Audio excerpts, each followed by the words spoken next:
In CI News this week, plans to advance previously stalled proposals to ban so-called conversion therapy have been announced by the new government.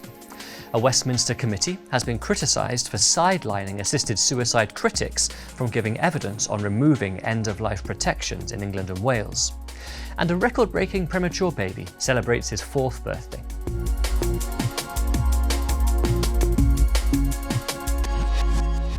Hello and welcome to CI News on the 24th of January. I'm Rhys Kerno. The new government has pledged to advance a ban on so-called conversion practices. Fianna Fáil and Fine Gael, supported by members of the Regional Independent Group, made the pledge as part of their draft programme for government, which commits to improving the lives and protecting the rights of the LGBTQI+ community in Ireland.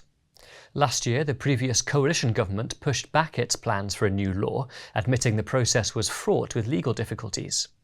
The Christian Institute's director, Ciarán Kelly, noted that other countries had found it tricky to legislate in this area.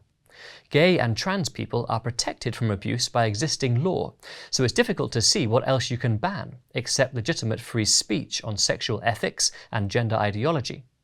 A poll carried out for the Institute just over a year ago showed this is just not a priority for Irish voters. The new government needs to listen.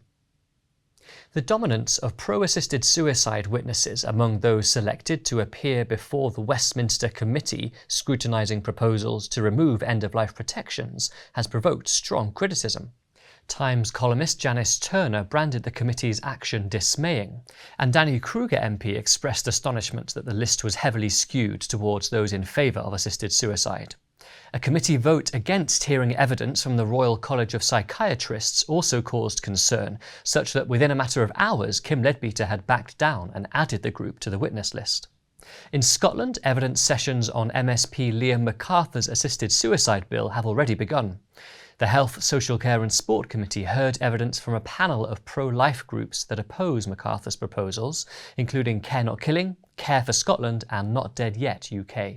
I think of the excellent work the Scottish Government and MSPs have done on the anti-suicide strategy, and clearly suicide very much linked to mental health, and the approach is never to validate that, is to everything we possibly can, everything you can possibly do to assure somebody that their life is always worth living and it's never right to take their life. So it seems deeply retrograde then to take the view that in terms of physical health, to validate somebody's choice that there may be circumstances when ending their life prematurely is the right thing to do. One of my strongest messages to all of you really is, do you want a society where everybody has access to assisted suicide? Because that's ultimately where you will go down, unless we believe in exceptionalism, because every country that is going through the process of assisted suicide or dying is grappling with that question of how do you expand it? How do you refrain from expanding? The UK government has rejected calls to re-examine the Cass Review's recommendations for gender-confused children.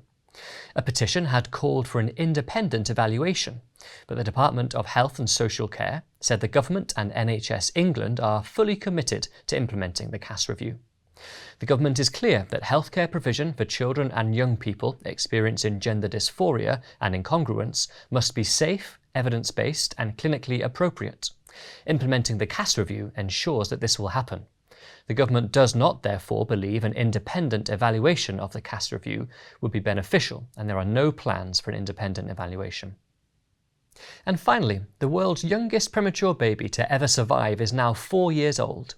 Curtis Means, who has been recognised by Guinness World Records, was born at 21 weeks and 1 day in the US state of Alabama.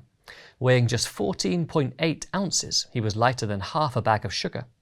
At 4 years old, he now weighs 2.5 stone and loves speaking to people on the phone and watching Mickey Mouse. Right to Life UK spokeswoman Catherine Robinson rejoiced over the beautiful outcome for Curtis and his family.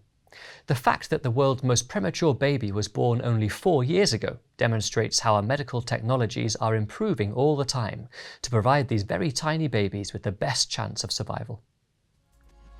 To explore these stories and much more, visit our website, the.ci, and be sure to subscribe and follow us across our social media channels. Thanks for watching. Have a blessed weekend.